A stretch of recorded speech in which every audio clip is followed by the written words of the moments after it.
Good morning from Vienna. This is a special podcast, and sadly I'm not with Johanna because she's in London, but I am instead joined by... Milda Manomaityte. So we're here in Vienna. It is a very sunny but cold day, a Friday morning. We've just been at the Global AirRail Alliance annual conference, hosted by OBB, the national operator, and City Airport Train, CAT, who run trains from the city to the airport. So Milda, what's your official title? I am the founding director of the Global AirRail Alliance. And can you tell us about the Global AirRail Alliance and why we're here? Global AirRail Alliance is a community of operators that provide rail services to and from airports for passengers and employees. And when I say operators, I mean the airports, the rail operators, the airlines, and also all the people who are planning for new services.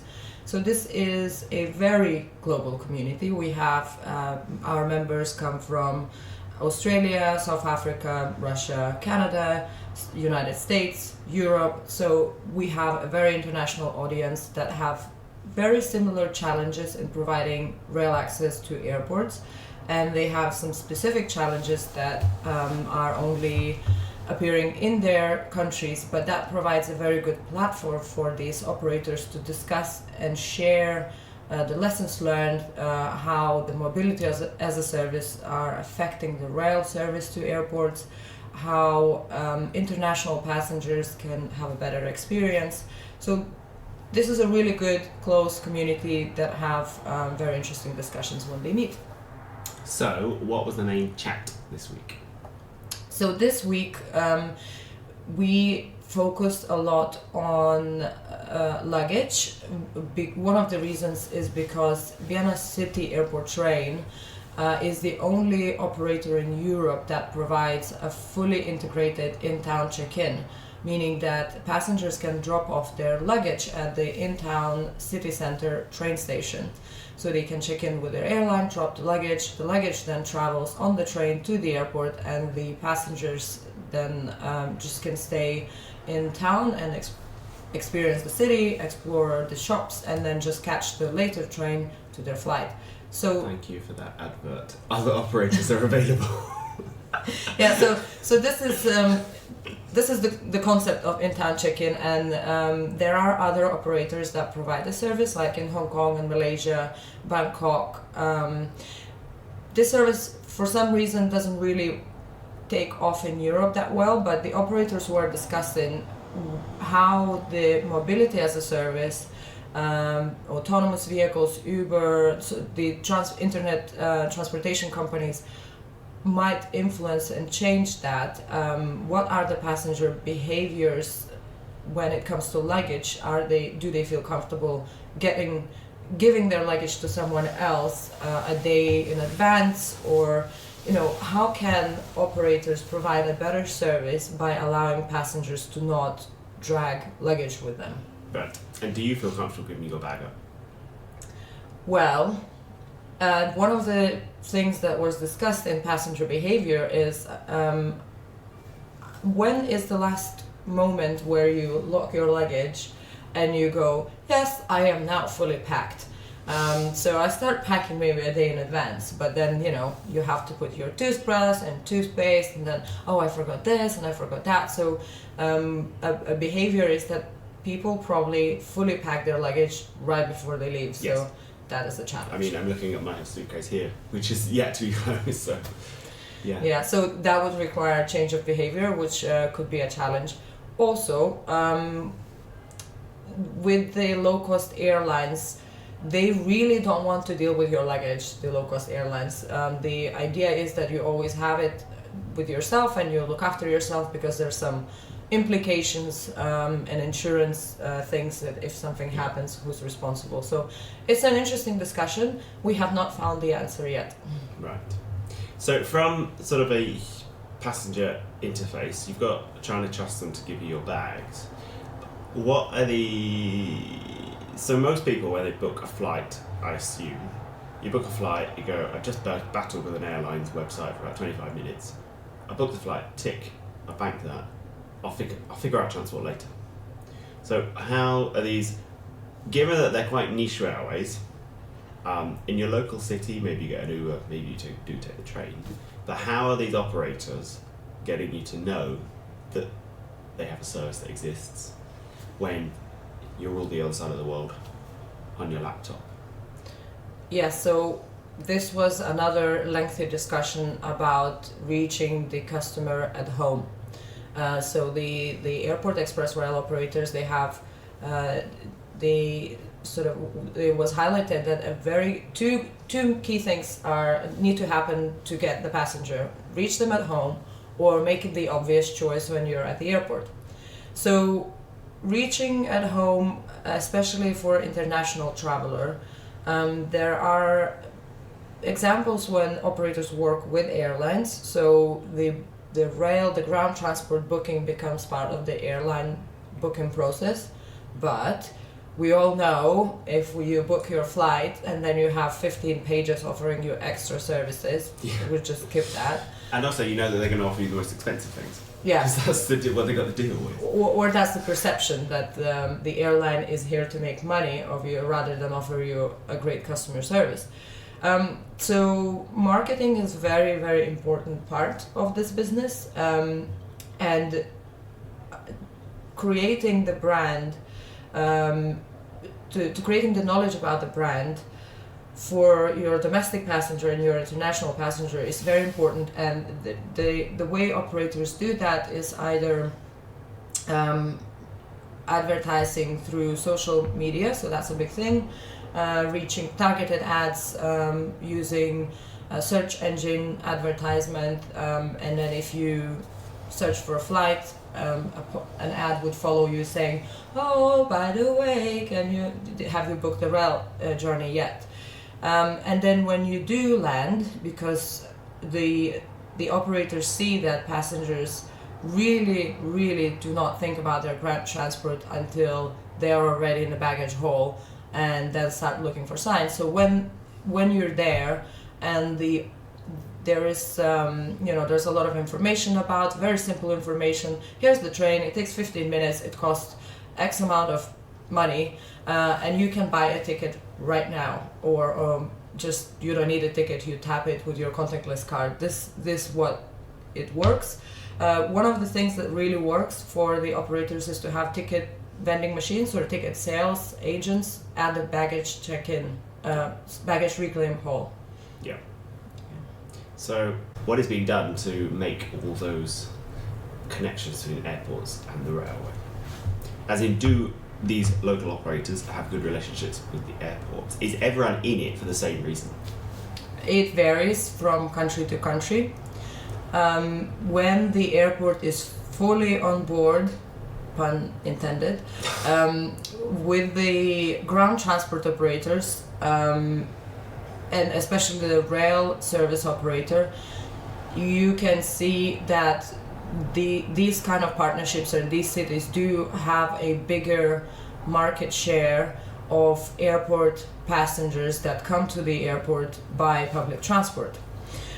So the incentive for the airports is environmental reasons. They have goals to meet, and a lot of the condition for expansion or growth is that they have to meet certain public transport targets. Then there's of course road congestion. One of the misconceptions is that airports might lose car parking revenue when they introduce a rail service, but actually we have seen that this is not the case. In fact, airports do earn more money from their car parking, so per parking space, because they can charge more if they have good public transport connections. And so that has been observed in Canada, in Vancouver, when they introduced Canada Line. And so wait, they introduced a railway and their parking revenue went up.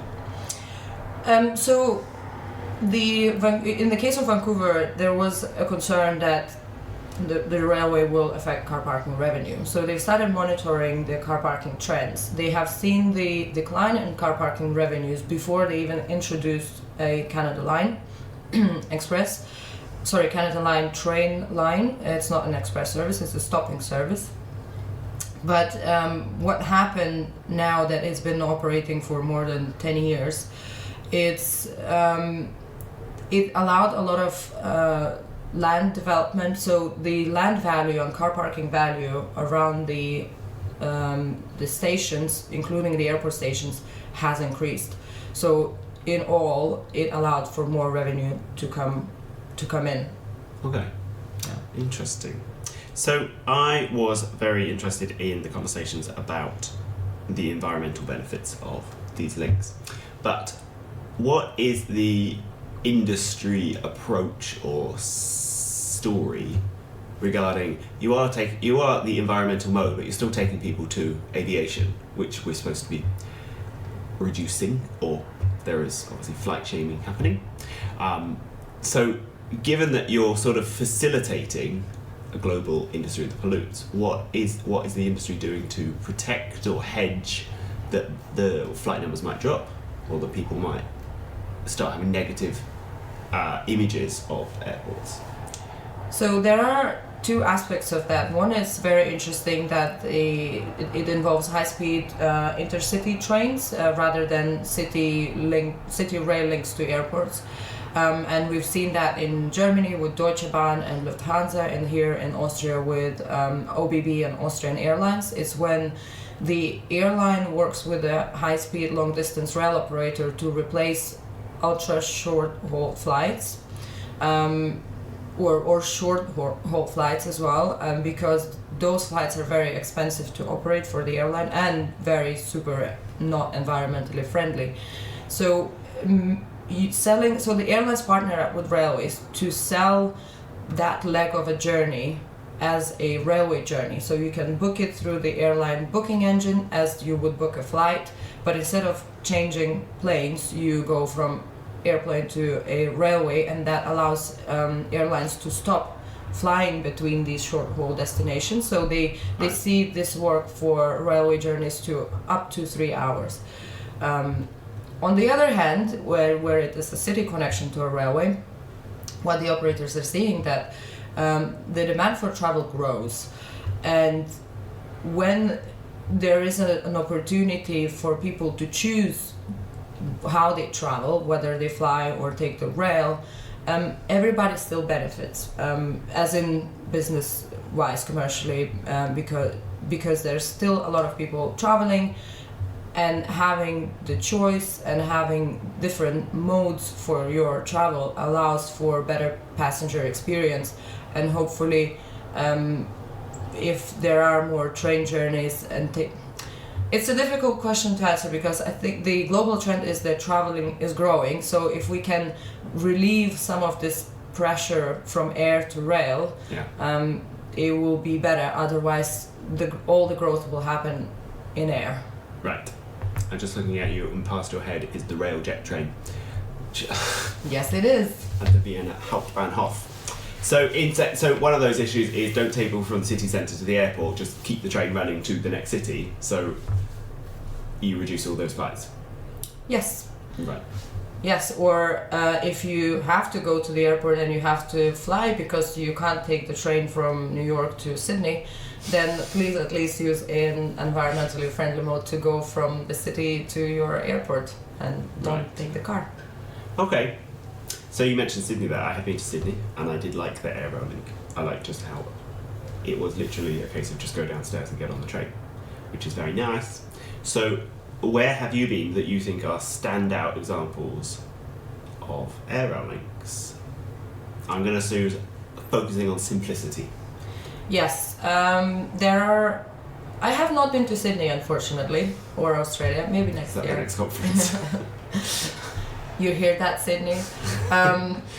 So the good examples that I've seen is, again, coming back to the partnership, it's when the railway station is fully integrated in the airport infrastructure and an airport terminal. So as you say, you can just go down a different level, a different floor, and you don't have to leave the airport. So we've seen that in Flytoget in Oslo.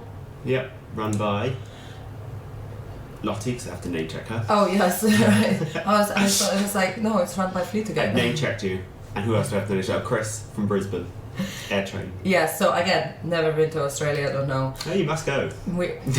You hear that, Brisbane? Yeah, so But this building works best. the station inside the terminal takes, obviously you have to be there at the start when they're building the terminal, so it really has to be sort of an integrated project.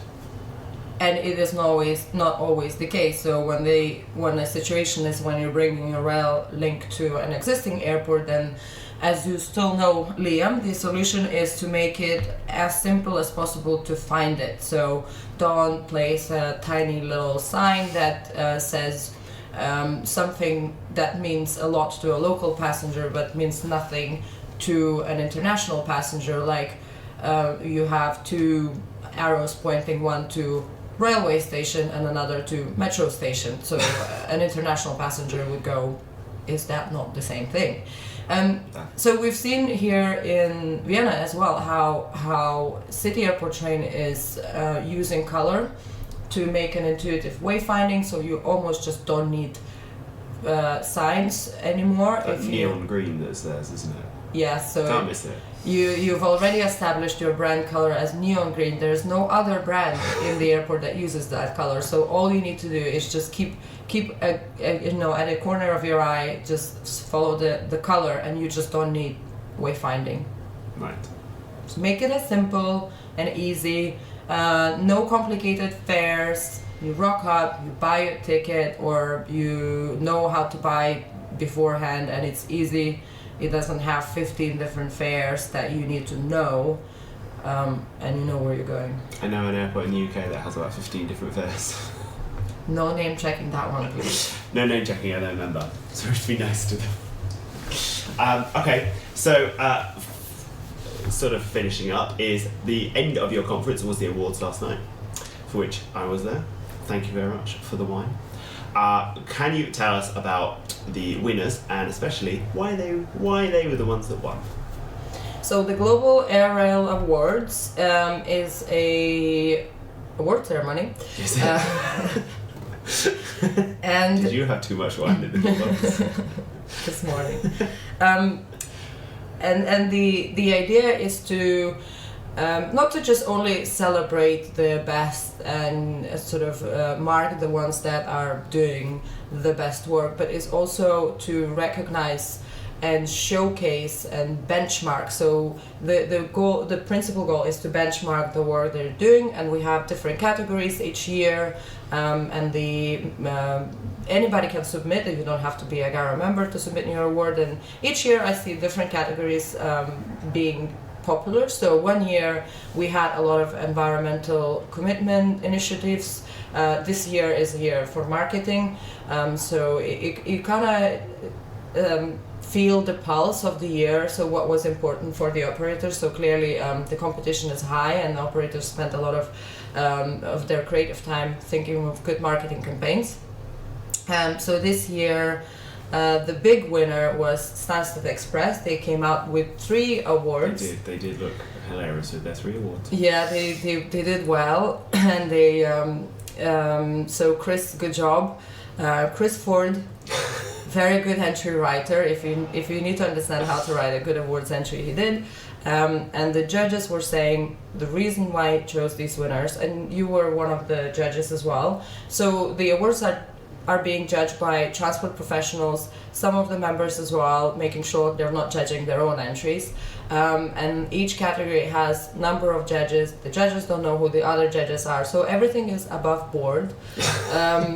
Just so you know. And the reasons for the winners is always that it is the entries that demonstrated a biggest learning curve, almost I could say, because we always ask what negative aspects you have observed during the project or the year or the campaign, and how did you sort of learn from those negative aspects and what you can advise to your peers. So the entries that win always are very honest about that thing, because there is always something that happens unexpectedly, and there's always and you deal with it. Entries that say we have not observed any negative aspects always are being sort of ranked lower, because this is just not possible. So, given that you see all the judges' comments, are there any time when you have to filter out judges' harsh comments and not tell the entrant? No, I always give the full feedback, always. But you know what Chris said to me from Stansted Express yesterday, he said last year he got some harsh comments from the judges saying, if you would have done this, your entry would have been better, it's a good project, but something was lacking. And he said this year he really took this advice to the heart, and the result, the proof is in the pudding. Proof is in the pudding. Strudel. Yeah, in the strudel. So, could you tell us a fun fact about AirRail? Oh. There are so many fun facts. Name 6. I have no idea. Okay, fun fact number 1, we had 2 award ceremonies where our hosts were wearing national costume dress, so that was in Oslo, and yesterday Austrian national dress. Austrian national dress, yes. Good. It was amazing, it was fantastic. We always like to have a bit of fun at our dinners. Where was the first AirRail link? First ever. Yeah. The first ever non-stop airport express service is Gatwick Express, and they're celebrating 35 years this year. It started in the UK. And where is the most recent one to open? That's a trick question. Where's the next ones coming online? Oh yeah, that was also something that we have discussed. There are many projects currently under development. There's stuff going on in Paris, and we're hoping for a new non-stop airport CDG Express there. And we've heard speakers from LaGuardia. There's an interesting project happening there. Montreal is building a new rapid transit service. It will be a commuter line. So there's stuff happening. is doing one. Yeah, there's airports are building new rail links fast. And where's the largest airport that doesn't have a rail link? I believe that's Melbourne. Get on it, Melbourne. Yeah, You're but behind the curve.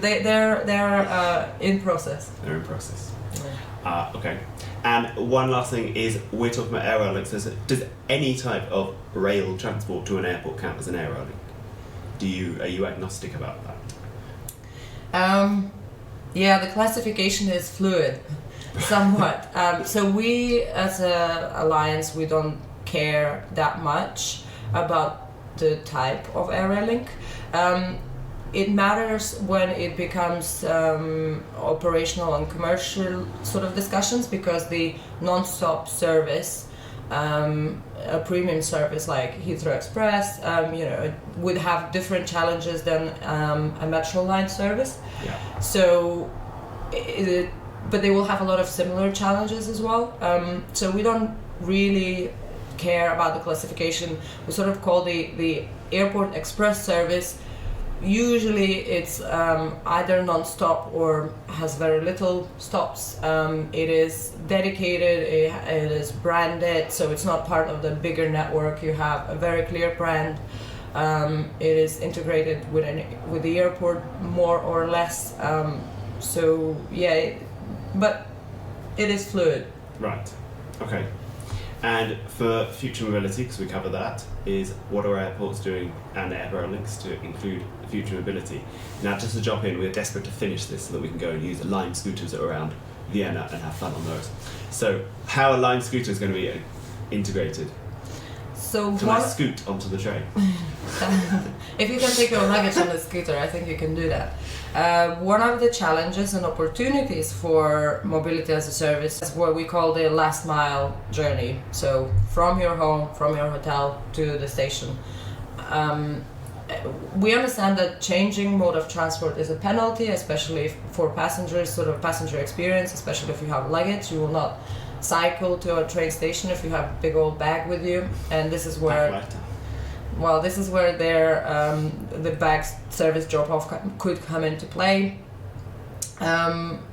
So this is something that the operators are very aware of, and they have been trials with Uber services. So in Johannesburg, Gautrain did the partnership with Uber.